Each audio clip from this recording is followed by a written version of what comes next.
What's up, real ones? I've been out of commission for a while lately, like a month, because I've been having the worst sciatica in the right side of my leg, all the way down my leg, and I already have back surgery for the left side, so I'm like,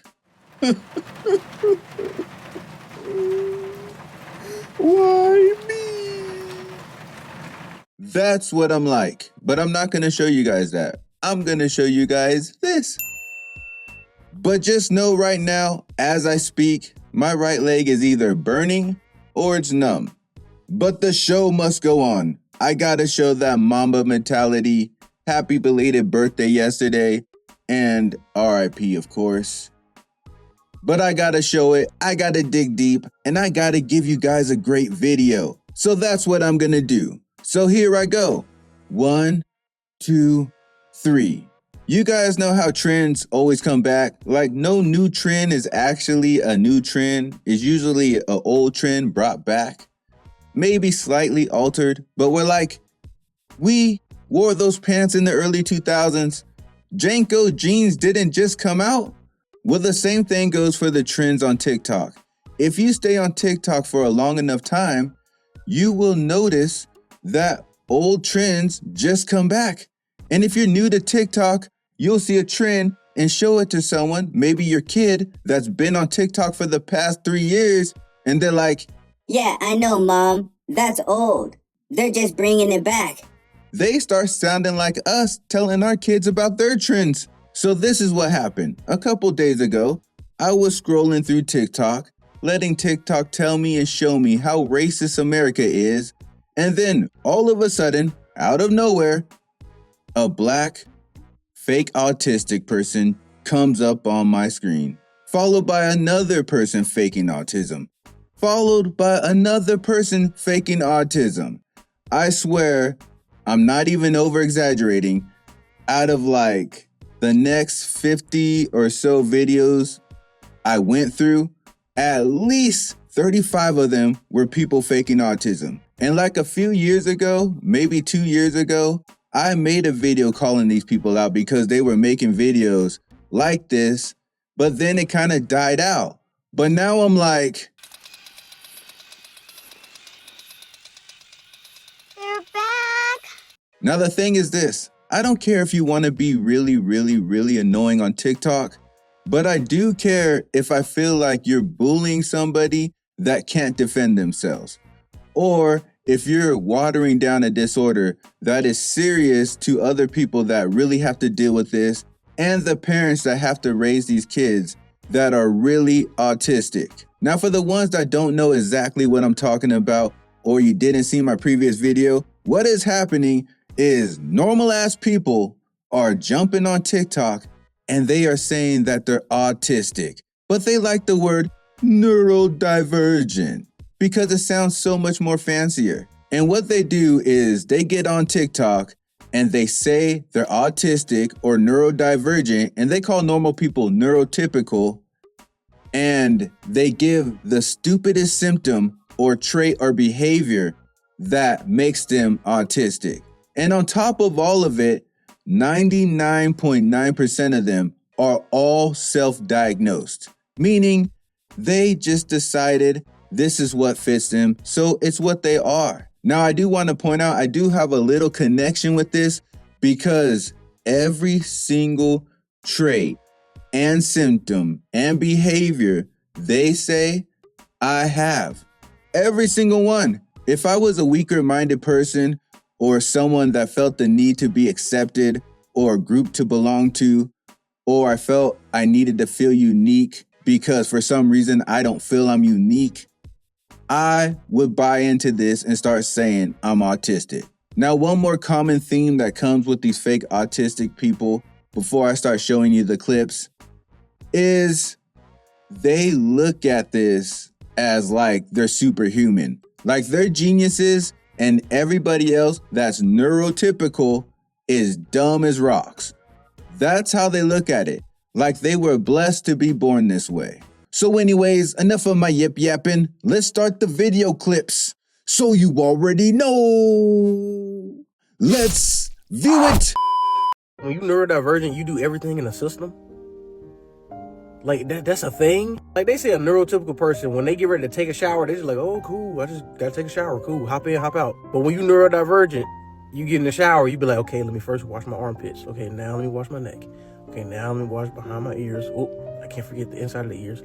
Now let me let the soap drip down my body. I'm gonna wash off my stomach, and I'm gonna wash off my back, and then I'm gonna move down to my lower legs. Like, that's how a neurodivergent person thinks when they're doing a task. It's like smaller tasks inside of a task. You trying to tell me that's not normal to think like that? I thought that's how everybody thought when they did stuff. Like, every time I'm doing something, I have to break it down into smaller things, and that's how I get the one thing done. You trying to tell me that's not fucking normal? Even when I cook, oh my God, when I cook. Like, apparently a neurotypical person, they just cook food and they just put it on the plate. They just get it done. But me, no, first, let me grab the eggs, let me grab the bacon, grab the sausage, let me grab the pancake mix, let me lay it out all right here. Let me crack the eggs, okay? Let me put the shells together inside of each other because I don't like the way they just sit apart. I have to put the shells back inside each other when I crack them, and then I have to gently lay it in the trash can. When I cook my bacon, I don't want none of them touching. I have to spread all of them evenly apart when I'm cooking them, rather be in the pan or be in the microwave. Then I have to lay them out a certain way when I put them on my plate. I have to cook my eggs a certain way. I don't want them to burn in the pan. I want all of the egg. It's going to irritate me if it gets stuck to the pan in any way. Oh my God. Who the fuck is they? That's my first question. He says, they say neurotypicals do this and that. Who is they? Nobody is saying anything. Is they you guys? You guys say neurotypicals do this and that? And he doesn't think that I think, hey, let me grab my loofah and put some soap on it and lather it up real good. Let me start with my head and my face. Definitely don't start with the no place. Then I start thinking about shaving and stuff. And then if I don't, sometimes, we'll blank out in the shower and start thinking about other things. Next thing you know, you're behind in time and you still need a shower. In fact, if we get too sidetracked or daydreamy, sometimes we forget to do something and we're like, damn it. And we got to turn the shower back on. I know I'm not the only one because I'm not the only person living life. But the fact that this guy and others like him think that we are on autopilot when we do our stuff, when we do our routines, is crazy. Like, we just walk in the bathroom and we just start taking off our clothes, not thinking about it, turn on the shower, get in the shower and our arms just start doing this. And we're just like, hey, yeah, do your thing, body. The hell? If that was the case, that would mean that every time I walked into my bathroom, I would get naked because I'm not thinking about it. Sometimes I might just be checking myself in the mirror, or maybe I need to take a tinkle. I need to acknowledge what I'm doing in there and what needs to be done to get the mission accomplished. If I'm making eggs and bacon, the fact that this guy thinks that I don't have to think about getting the eggs and bacon, cracking the eggs open, trying not to get the shells in the eggs, trying not to burn the eggs, trying not to undercook the eggs, how much salt to put on it, how much eggs and bacon do I need to make for the house? That's absolutely insane. To think that we can do all of this on autopilot, that will make us genius. To actually think we could function through our whole life doing all our tasks and we don't even have to think about it? Well, goddamn. But as you can see, they're taking normal ass shit, overthinking the normal ass shit, and then saying it makes them autistic. Of course, we think about what we're doing. We just don't overthink about the fact that we're thinking about what we're doing. A neurotypical version of honesty is lying. Yeah. So as an autistic person, I will say the honest truth of whatever it is I think or whatever it is I have done or am doing or want to do at the drop of a hat. Like, I will just say the honest truth. In the same way, neurotypical people, not all neurotypical people, but some neurotypical people will lie at the drop of a hat. Just like that. Where did they get the lies from? How did they come up with them that quick? Well, ain't this ironic? She's telling us that only neurotypical people lie while lying to us about being a neurodivergent while lying to us about the fact that only neurotypical people lie. She's like, well, not all of them, but you're still saying that every liar in the world is a neurotypical because autistic people don't lie. While claiming to be autistic and lying. Who in their right mind, I feel like I'm going to be saying that line a lot in these videos, but who would really think that no autistic people lie? And even if that was true, all you're telling us is you guys are not autistic. But do you guys see how ridiculous this is? She's autistic because she's an honest person. Really? Fucking liar. Fun fact, it's not. What happens to an autistic brain when someone that they trust breaks that trust, even just once? It is a whole neurological rewrite. Autistic people, they don't really think in stories or linear verbiage in the same way that most neurotypicals would. When someone they trust breaks that trust, it doesn't just disappoint them. It reclassifies that person in their brain as someone that's not safe to trust, and sometimes permanently. Pattern recognition over social nuance means their whole system has now flagged you as a threat to their mental well-being. Scientifically, studies show a reduced activity in the medial prefrontal cortex during social prediction tasks in autistic adults. So what this means, we not only struggle to predict behavior, but we struggle to recalibrate when the patterns are broken for that trusty behavior to begin with. Someone breaks your trust, it's difficult to reset. Neurotypicals are about to argue with me in my comments. That's the case for everyone. Yes, correct, but for neurodivergence, it is significantly more difficult. When an autistic person tries to override that instinct, the outcome is brutal. So now, if you're not autistic, apparently people can just misuse your trust because you'll never lose your trust in them. Your brain can never program that if you let someone borrow $100 and they never pay you back, and in fact, they ask maybe if they can borrow more, you're gonna be like, of course, because you're a trusting person, because you're a stupid neurotypical person, and you can't help it. Autistic people, on the other hand, when you break their trust, it's like a red flag goes up. That trust may never be regained again. That's true for a lot of people. People are just people. Some people are weaker than other people, and yes, sometimes too nice or kind or forgiving, and they give people more chances. And some people aren't that way. It could be because of different reasons. Maybe their past are different. Maybe that person already had their trust broken as a child, so growing up, they're like, fuck everybody.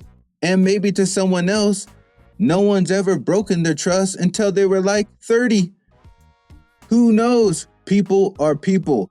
And it seems like these so-called neurodivergents don't understand the dynamics of how different people can be and how they respond to things and how they perceive things. They think that all so-called neurotypicals think and see everything the same, but in the same breath, act like their autism is this broad spectrum that covers so many different nuances. But neurotypicals are like basic vanilla ice cream. Now, she did try to defend the fact that, yeah, this happens to everybody, but this is the problem that I have. When they say this, but it's harder for a neurodivergent to regain trust. It's harder for them to do this. It's harder for them to do that. How do you know? You can't jump into a neurotypical's body and see what effort they had to give during this whole broken trust situation. And vice versa. We can't jump into an autistic person's body and see how hard it is for them. And there's definitely no magical scientific machine that can detect effort. There is no effort meter. You guys are just making stuff up of what you want to be true. That's all you're doing just to say you're neurodivergent. You're taking basic life situations and then saying other people don't deal with them the same. I wish I was stupid and neurotypical. Do you know how much easier life would be if I was just fucking dumb? If I had nothing up here, I would be the happiest fucking person on the planet, but God forbid I'm smart. By a show of likes and subscribers, how many people think she has something up there? How many people think that she's actually smart? But the thing I want to point out is you notice how she said she wishes she was stupid and neurotypical, relating that neurotypical people are stupid and neurodivergent people are smart. This is what they want to tell themselves. They're trying to make themselves seem superior to people, basically, because that's all they are. They're just regular ass people acting retarded, watering down a serious disorder that many people have to live with, that many parents have to raise their kids that are dealing with it with. And it's not easy. It's not fun. It's not a superpower. They're trying to make it seem like if you weren't born autistic, you should be wishing that you were. And the one thing that they try to use to defend themselves is they say, well, autism is on a spectrum. Don't you know that? Yes, I know that. We all know that because we all seen someone that seemed autistic, but they could still function in their normal life with little or no help. And then we see people that we know are autistic and they need assistance with everything in their life. There is a spectrum, but that doesn't mean the spectrum is infinite and you get to decide where it starts. That's all they're doing. They're saying, because of this little trait, because I think of what I'm doing when I take a shower, I'm at the very beginning of the spectrum of autism. And then another person jumps in and they're like, because I always tell the truth, I'm at the beginning of the spectrum of autism. That is not how it works. And they're all self-diagnosing themselves. It's not like there's a doctor telling them this. It's them telling them this and others like them telling them this. And I'm going to make more videos on this and I'll show you guys some of the comments. And you won't believe how many people are like, oh, I thought everybody did that, but I guess not. I'm autistic. Oh, that makes sense. Now I know why I do this and why I do that. I'm autistic. But no matter what, no matter if you're neurotypical or if you're neurodivergent, I'm still gonna need you to hit that bell like the hunchback. Also click that hit checker button and sub ride with me. And I'll see you on the next trip. Day and night. Keep it real. Keep it real. Keep it real. All my life. Keep it real. Keep it real. Keep it real. Can't help keep it real. Keep it real. Keep it real. That's why I keep it real. Keep it real. Keep it real.